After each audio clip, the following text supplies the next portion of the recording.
Capítulo 1 - O mundo em chamas e o aviso ignorado. O mundo nunca esteve tão conectado e, ao mesmo tempo, tão próximo do colapso. Guerras explodem em múltiplas frentes. Alianças históricas estão se desfazendo. Líderes falam abertamente sobre conflito nuclear, enquanto a população segue distraída, entretida e espiritualmente anestesiada. A guerra na Ucrânia não é apenas um conflito territorial. Ela envolve potências globais, armas jamais vistas em combate moderno e uma escalada que ameaça arrastar o mundo inteiro para um confronto sem precedentes. No Oriente Médio, Israel vive cercado por inimigos declarados, enfrentando ataques constantes, promessas de destruição e uma pressão internacional crescente. Na América do Sul, rumores de instabilidade e ameaças à Venezuela levantam o alerta de que até regiões antes consideradas periféricas podem se tornar peças no tabuleiro profético. A pergunta que poucos têm coragem de fazer é simples e aterradora.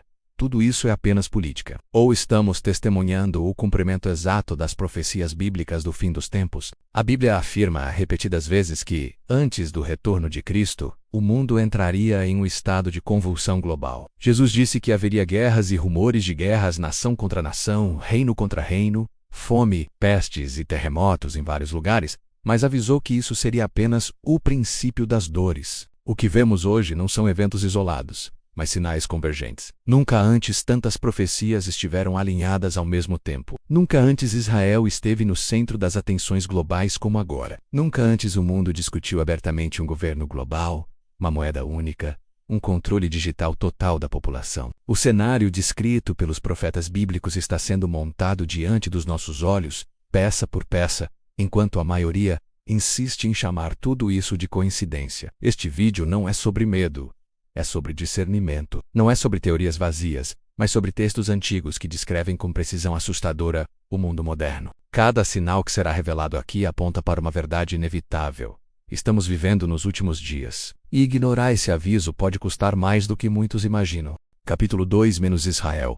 O relógio profético de Deus. Nenhuma nação na história da humanidade carrega um peso profético tão grande quanto Israel. Pequeno em território, mas gigantesco em significado espiritual, Israel é o centro absoluto das profecias do fim dos tempos. Jesus deixou claro quando disse que a figueira, símbolo clássico de Israel nas Escrituras, voltaria a florescer, e que a geração que visse isso acontecer não passaria sem que todas as coisas se cumprissem. Em 1948, contra todas as probabilidades políticas, militares e históricas, Israel renasceu como nação. Isso não foi apenas um evento geopolítico, foi um terremoto profético. Por quase 2000 anos, Israel não existia oficialmente, exatamente como os profetas haviam anunciado que aconteceria por causa da desobediência do povo. E exatamente como os profetas também anunciaram, Israel voltaria à sua terra nos últimos dias. Desde então, tudo gira em torno de Israel. Guerras mundiais, alianças globais, decisões da ONU, conflitos regionais, tudo, direta ou indiretamente, envolve essa pequena faixa de terra. A Bíblia afirma que Jerusalém se tornaria um cálice de tontura para as nações, uma pedra pesada que feriria todos os que tentassem movê-la. É exatamente isso que vemos hoje. Nenhum outro país desperta tanta obsessão, tanto ódio e tanta interferência internacional. Israel é atacado física, política e espiritualmente. E isso não é coincidência. Deus declarou que faria de Israel o relógio profético da humanidade. Quando Israel se move, a profecia avança. Quando Israel é cercado, o mundo se aproxima do clímax profético. O retorno dos judeus à sua terra, o fortalecimento militar de Israel, a reconstrução de Jerusalém, os planos para um novo templo, tudo isso aponta para uma contagem regressiva espiritual. O mundo pode negar, ridicularizar ou tentar reinterpretar, mas a verdade permanece. Se você quer entender o fim dos tempos, olhe para Israel. Sempre olhe para Israel. Capítulo 3 - Diogo e Magugu e a Rússia no centro da profecia entre todas as profecias do Antigo Testamento. Poucas são tão detalhadas, específicas e assustadoramente atuais quanto a profecia de Gog e Magog registrada em Ezequiel, capítulos 38 e 39. O profeta descreve uma invasão massiva contra Israel nos últimos dias, liderada por uma potência do extremo norte comandada por um líder chamado Gog, príncipe de Ros, Meseque e Tubal. Durante séculos, estudiosos tentaram identificar quem seria essa nação do norte, mas somente no cenário moderno, essa profecia começou a fazer sentido de forma clara. Quando olhamos para o mapa, não existe nenhuma nação ao norte de Israel que se encaixe tão perfeitamente nessa descrição quanto a Rússia. Jerusalém, quando traça uma linha reta para o extremo norte, aponta diretamente para Moscou. O termo Ros mencionado no texto original hebraico é amplamente associado à raiz do nome Rússia. Enquanto Mesec e Tubal são identificados por muitos historiadores como regiões que hoje fazem parte do território russo e de áreas sob sua influência, o que torna essa profecia ainda mais perturbadora é o momento em que ela ocorre. Ezequiel afirma que essa invasão aconteceria quando Israel estivesse novamente em sua terra, vivendo um período de relativa segurança, algo impossível antes de 1948. Durante quase 2 milênios, essa profecia ficou em suspenso, aguardando o retorno de Israel ao cenário mundial. Agora Israel existe. É militarmente forte, tecnologicamente avançado e estrategicamente central. E ao mesmo tempo, a Rússia se posiciona cada vez mais como uma potência agressiva, desafiando o Ocidente, expandindo sua influência militar e se aproximando perigosamente das fronteiras israelenses através de alianças no Oriente Médio. A guerra na Ucrânia não é apenas um conflito regional, ela representa uma mudança drástica no equilíbrio global de poder. A Rússia rompeu acordos internacionais, desafia sanções econômicas e demonstra disposição para usar força extrema para alcançar seus objetivos. Isso revela exatamente o espírito descrito em Ezequiel, onde Deus diz que colocaria anzóis na boca de Gog e o traria contra Israel. A Bíblia afirma que essa invasão não será motivada apenas por ódio ideológico, mas também por interesse econômico, pela cobiça das riquezas da terra. Israel hoje descobriu enormes reservas de gás natural, tornou-se uma potência energética emergente e possui tecnologia e recursos estratégicos que despertam a atenção das grandes potências. Além disso, a Rússia já está militarmente presente na Síria, a poucos quilômetros da fronteira israelense. Tropas, bases aéreas e sistemas de defesa russos operam em uma região que Ezequiel descreve como palco do conflito final. Nunca na história a Rússia esteve tão próxima de Israel em termos militares. Nunca antes o mundo esteve tão próximo de um confronto direto entre potências nucleares em solo profético. A profecia de Gog e Magog também revela que essa invasão será esmagadora em número, uma coalizão gigantesca que fará Israel parecer indefeso. Mas o detalhe mais chocante é que Israel não vencerá essa guerra por sua própria força. O texto afirma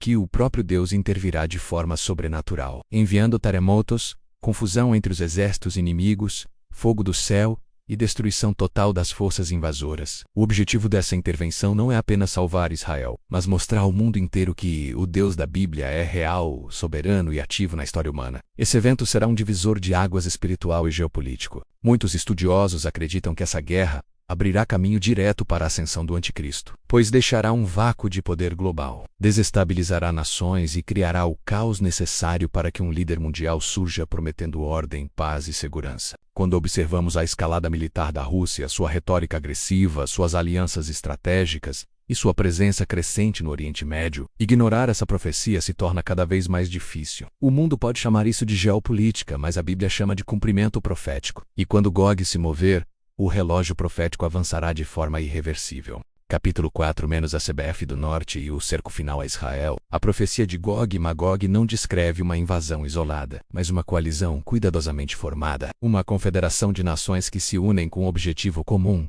cercar e destruir Israel nos últimos dias. Ezequiel lista essas nações de forma precisa, usando nomes antigos que hoje correspondem a países modernos estrategicamente posicionados ao redor de Israel. Entre eles estão Pérsia, identificada de forma quase unânime como o Irã moderno, Togarma, frequentemente associada à Turquia, além de regiões que correspondem à Líbia, Sudão e outras áreas do norte da África. O que torna essa profecia assustadora não é apenas a lista de nomes, mas o alinhamento exato que estamos vendo acontecer diante dos nossos olhos. O Irã declara publicamente, sem rodeios, que Israel deve ser varrido do mapa, financia grupos terroristas, desenvolve armamentos avançados e avança perigosamente em seu programa nuclear, enquanto seus líderes religiosos falam em termos claramente apocalípticos. A Turquia, que já foi uma aliada estratégica de Israel, mudou drasticamente sua postura, adotando um discurso hostil, aproximando-se da Rússia e assumindo um papel cada vez mais ativo em conflitos regionais. A Síria, devastada por anos de guerra, torna-se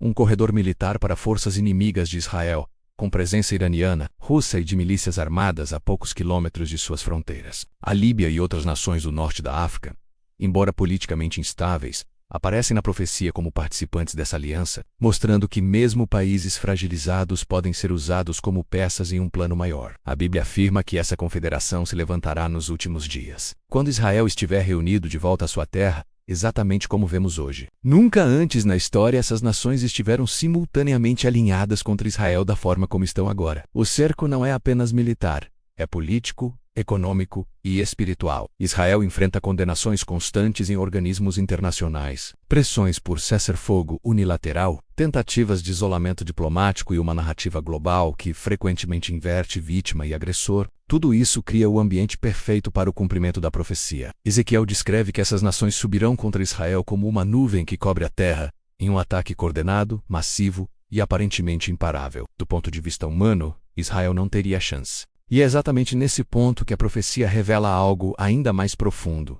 Deus permite esse cerco para revelar sua soberania absoluta. O ataque não acontece por acaso, nem apenas por ódio político. Ele acontece porque as nações são atraídas para o juízo divino. A Bíblia afirma que quando essa confederação atacar, Deus intervirá de forma direta, não apenas para salvar Israel, mas para julgar as nações e santificar seu nome diante do mundo inteiro. Esse evento marcará uma virada definitiva na história humana, abalando estruturas globais, economias, alianças militares e crenças religiosas. O mundo entrará em um estado de choque, abrindo espaço para soluções extremas e líderes que prometem restaurar a ordem a qualquer custo. O cerco final a Israel não é o fim da história, mas o gatilho que empurra o mundo para a fase mais sombria da profecia, preparando o cenário para a nova ordem mundial e para o surgimento do homem que a Bíblia chama de Anticristo.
Isso ecoa exatamente o tipo de caos que precede grandes mudanças geopolíticas. Um evento dessa magnitude não apenas abalará o Oriente Médio, mas também terá repercussões globais, afetando mercados, alianças militares e a estabilidade mundial. Em um mundo já à beira do colapso, a destruição de uma cidade histórica como Damasco funcionaria como um choque psicológico coletivo, fazendo com que líderes mundiais buscassem desesperadamente soluções radicais para evitar uma guerra total. É nesse ambiente de medo, confusão e desespero que a Bíblia indica que surgirá um líder com respostas aparentemente simples para problemas impossíveis. A queda de Damasco, portanto, não é apenas uma tragédia regional. Ela pode ser o fósforo aceso que incendeia todo o cenário profético do fim dos tempos, empurrando o mundo para a fase mais sombria da história humana. Capítulo 6 menos a nova ordem mundial e o governo global. Quando o mundo entra em colapso, a humanidade não procura liberdade, procura controle. Essa é uma verdade histórica que se repete em todas as grandes crises, guerras, pandemias, colapsos econômicos e ameaças globais.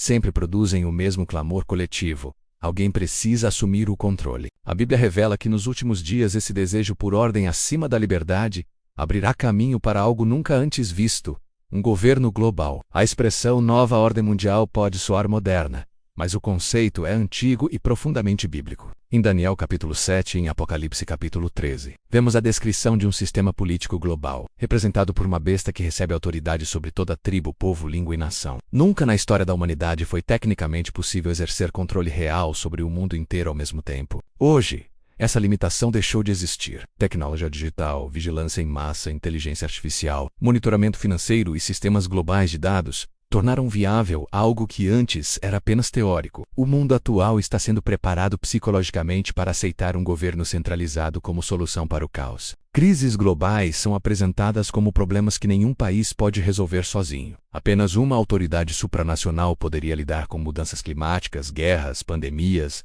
migrações em massa e colapsos econômicos. Esse discurso se encaixa perfeitamente no cenário profético. A Bíblia afirma que o anticristo não surgirá como um tirano declarado, mas como um solucionador de crises.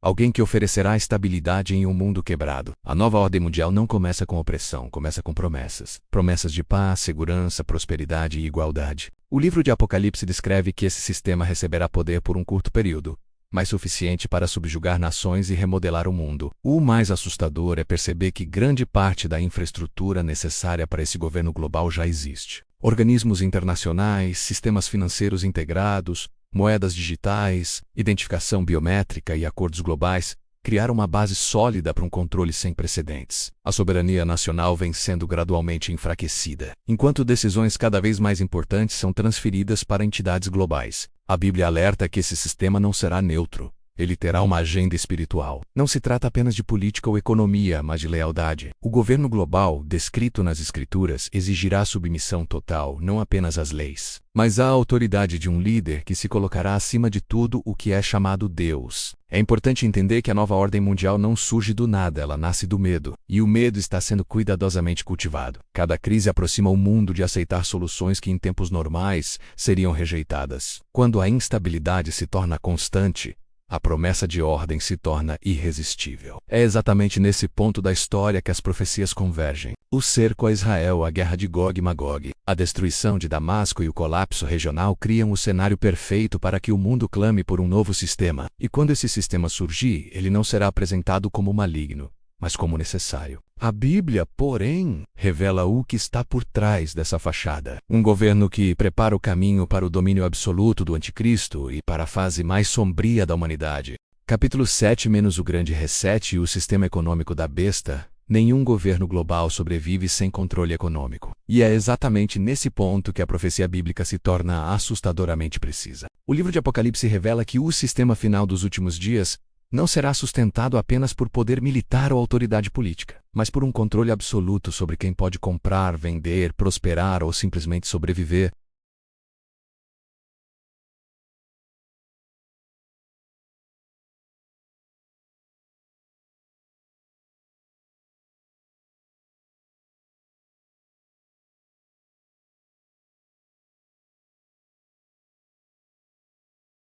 Apocalipse 13 afirma que ninguém poderá comprar ou vender sem estar alinhado ao sistema da besta.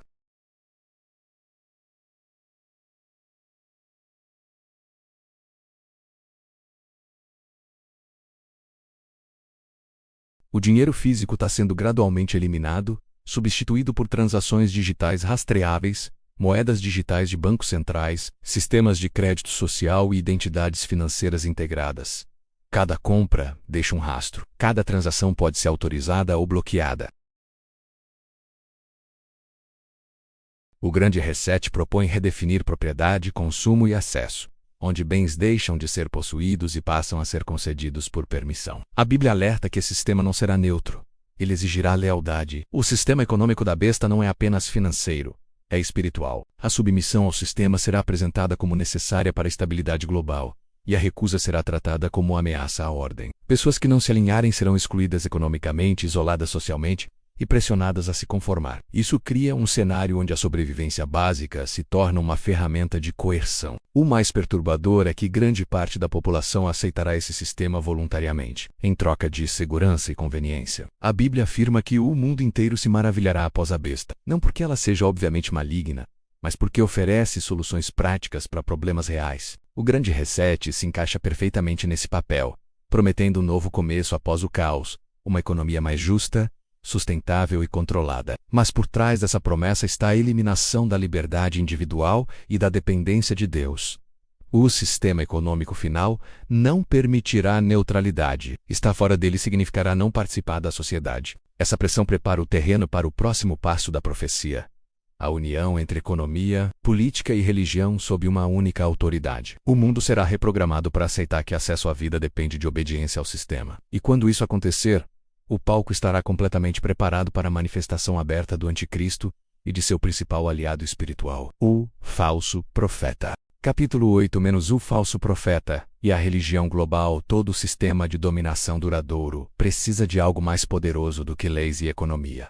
Ele precisa de legitimidade espiritual. É exatamente por isso que a Bíblia revela a figura do falso profeta, um personagem tão perigoso quanto o próprio Anticristo, mas muito mais sutil. Em Apocalipse capítulo 13, o falso profeta surge como aquele que prepara o caminho, molda a mentalidade das massas e conduz o mundo inteiro a aceitar o domínio da besta, não apenas por medo, mas por devoção. Diferente do Anticristo, que exerce poder político e militar, o falso profeta atua no campo da fé, da moral e da espiritualidade. Ele não aparece como um vilão, mas como um líder religioso carismático, um mediador espiritual em um mundo cansado de conflitos religiosos. A Bíblia afirma que ele promoverá uma religião global, capaz de unir diferentes crenças sob uma mesma estrutura, eliminando divisões doutrinárias em nome da paz. Em um planeta traumatizado por guerras religiosas, extremismos e intolerância, essa proposta soará não apenas razoável, mas necessária. O falso profeta realizará sinais e maravilhas, enganando até os mais atentos. Milagres, manifestações sobrenaturais e eventos impressionantes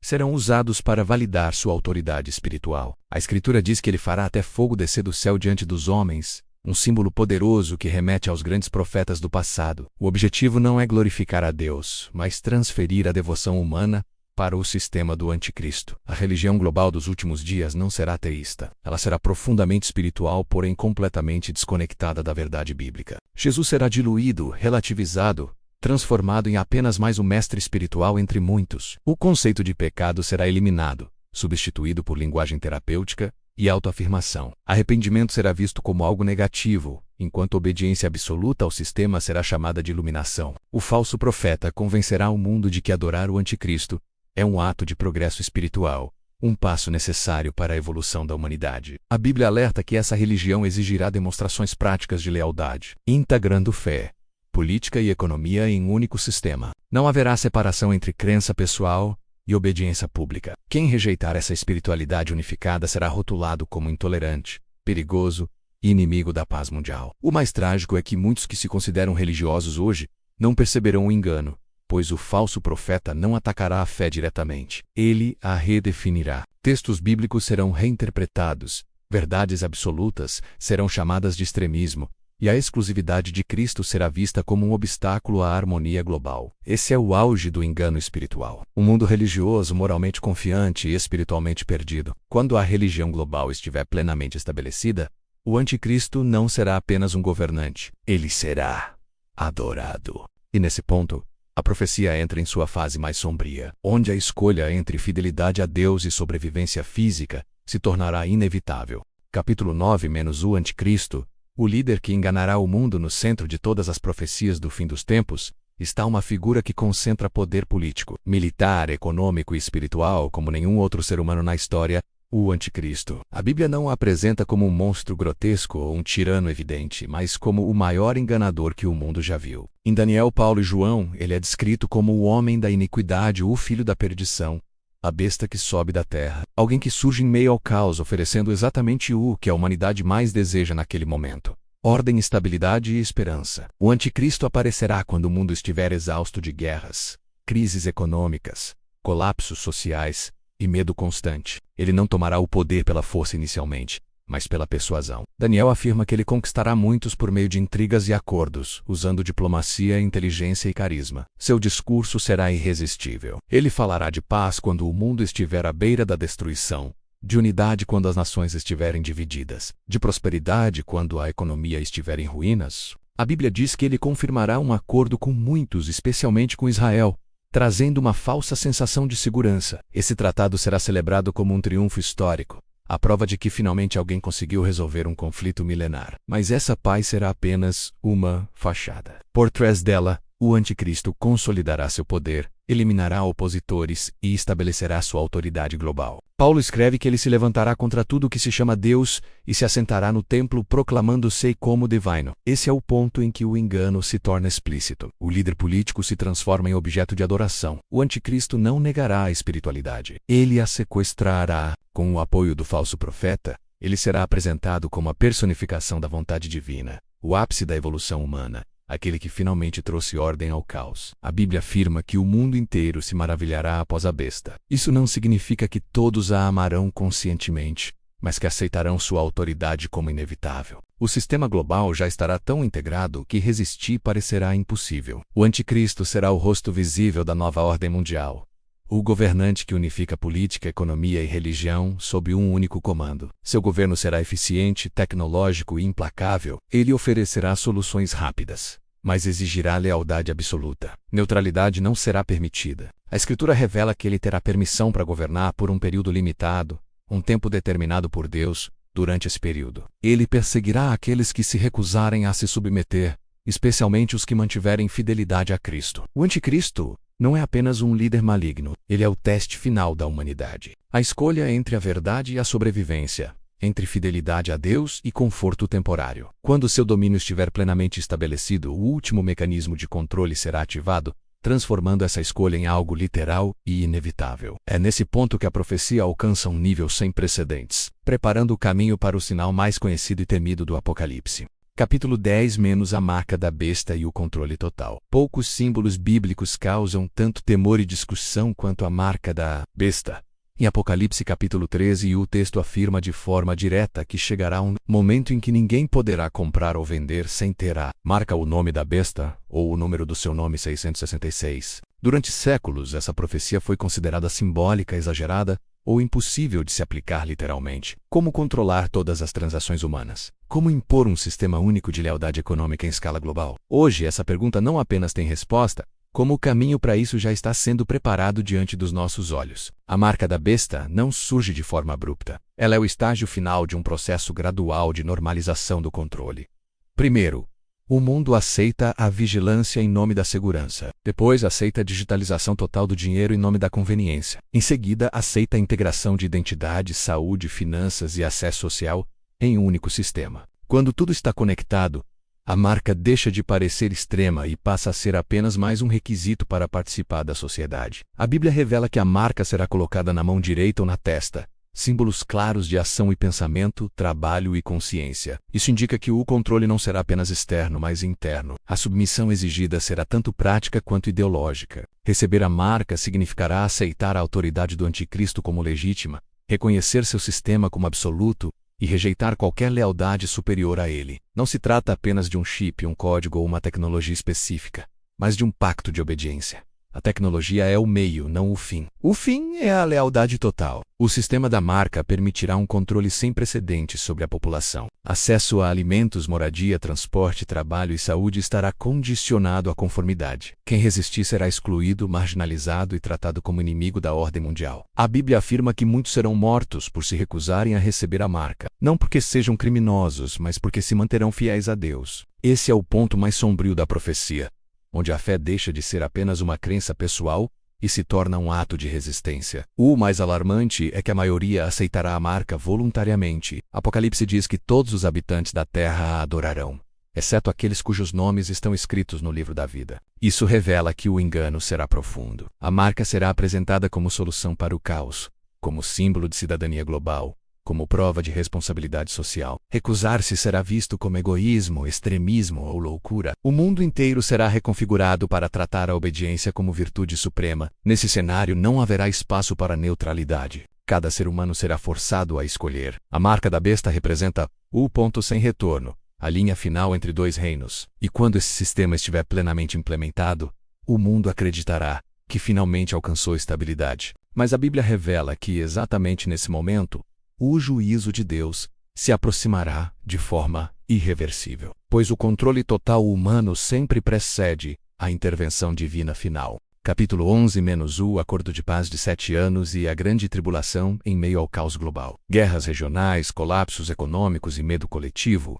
A humanidade estará desesperada por uma solução definitiva. É exatamente nesse contexto que a Bíblia revela um dos eventos mais decisivos da história profética: o Acordo de Paz de 7 anos. Em Daniel capítulo 9, o profeta descreve um líder que confirmará uma aliança com muitos por uma semana, sendo essa semana interpretada como um período de 7 anos. Esse acordo não será apenas um tratado político comum. Ele será celebrado como o maior avanço diplomático da história moderna. Após séculos de conflito no Oriente Médio, alguém finalmente parecerá ter resolvido o problema central da humanidade. Israel aceitará esse acordo porque oferecerá segurança, reconhecimento e estabilidade em uma região constantemente ameaçada. O mundo celebrará. Líderes farão discursos, jornais anunciarão uma nova era de paz, e o anticristo será visto como o arquiteto de um futuro brilhante. Mas a Bíblia deixa claro que essa paz é falsa. O acordo não nasce da verdade, mas da conveniência. Durante a primeira metade desses 7 anos, o anticristo consolidará seu poder de forma silenciosa. Fortalecendo o governo global, a economia centralizada e a religião unificada, Israel acreditará estar protegido.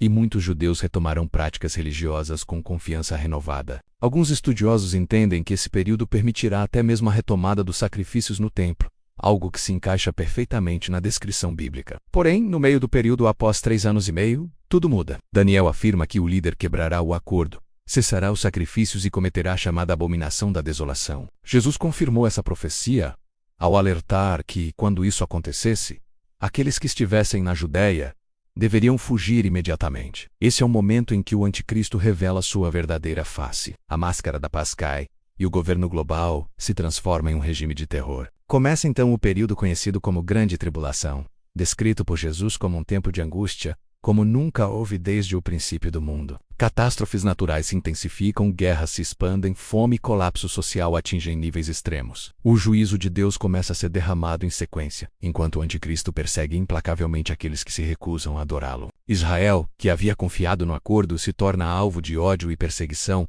exatamente como os profetas anunciaram. O mundo, que antes aplaudia o líder global, se vê aprisionado em um sistema que não permite saída. A grande tribulação não é apenas sofrimento físico, é um colapso espiritual. A humanidade experimenta o resultado final de rejeitar a verdade em troca de segurança temporária. Esse período será curto, mas intenso, e culminará no confronto final entre os reinos da terra e o próprio Deus.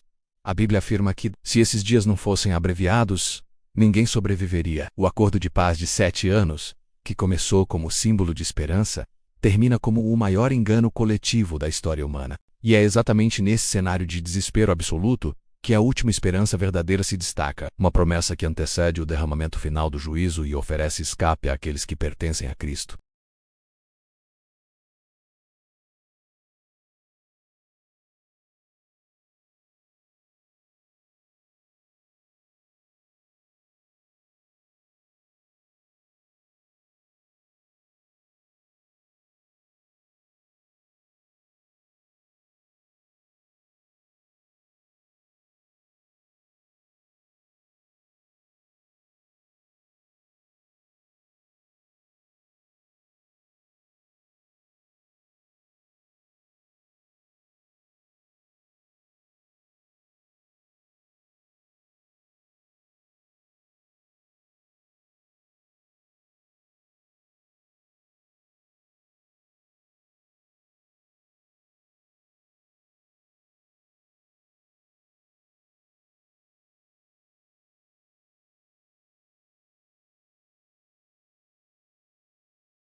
Muitos tentarão explicar o acontecimento com teorias científicas, invasões alienígenas ou falhas dimensionais, mas a verdade será simples e aterradora. Cristo veio buscar os seus. O arrebatamento é a linha divisória final entre aqueles que confiaram em Jesus e aqueles que confiaram no sistema. A Bíblia afirma que Deus não destinou a igreja para a ira, mas para alcançar a salvação por meio de Cristo. Isso significa que os que pertencem a Ele não passarão pela grande tribulação como juízo. Essa promessa não é escapismo, é fidelidade divina. O arrebatamento não é um prêmio por boas obras, mas uma consequência da graça. É a consumação da esperança cristã. Enquanto o anticristo prepara seu governo, enquanto o falso profeta prepara a religião global, e enquanto a marca da besta se aproxima, Deus prepara o encontro nos ares. Esse é o maior contraste da profecia. Enquanto o mundo se curva ao controle, os filhos de Deus são libertos. Enquanto a terra entra em trevas, a igreja entra na glória. O arrebatamento não é motivo para medo, mas para vigilância. Jesus disse para estarmos atentos, porque o Filho do Homem virá quando muitos não esperarem. Essa promessa carrega também um alerta. Não haverá segunda chance fácil após esse evento.